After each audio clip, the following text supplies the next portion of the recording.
Hello everyone, welcome to my channel. সেদিনকে সবাই মিলে ঠিক করা হলো যে একটুখানি নার্সারিতে যাওয়া হবে। কিছুদিন পর ছাদটা পরিষ্কার করে ছাদে কয়েকটি গাছ লাগানোর কথা ভেবেছি। এই দেখো, এই যে বাগানটা দেখতে পাচ্ছ, আমরা ছোটবেলাতে না এখানে এসে খেলতাম, আর এখন দেখো কেমন ঝোপ জঙ্গলে ভরে গেছে। আমি, আমার বান্ধবী আর ভাই বোনেরা মিলে চলে গেছিলাম সেই নার্সারিতে। নার্সারিটা কিন্তু আমাদের বাড়ির একদমই কাছে। আমরা যখন তখন এই নার্সারিতে চলে আসি কোনো গাছের দরকার হলে। সুন্দর সুন্দর পদ্ম গাছ দেখলাম কয়েকটা। তারপরে দেখো এই আমড়া গাছটাতে কত আমড়া হয়েছে। গাছটা কিন্তু একদমই ছোট। আমি সেদিনকে শুধুমাত্র গাছ দেখতেই গেছিলাম।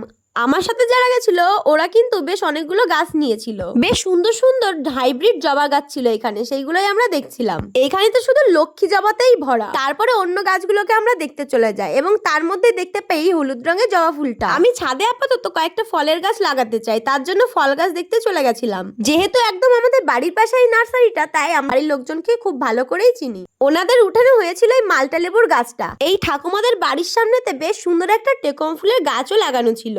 গতকালের বৃষ্টির জন্য গাছের ডালগুলো সব নুয়ে পড়েছে। বেশ কয়েকটা গাছ নিয়েছিল আমার বান্ধবী। তারপর আমরা বাড়িতে চলে আসার এদের দেখো একটা বাচ্চা কুকুরের ভয়তে সবেদা গাছে উঠেছে।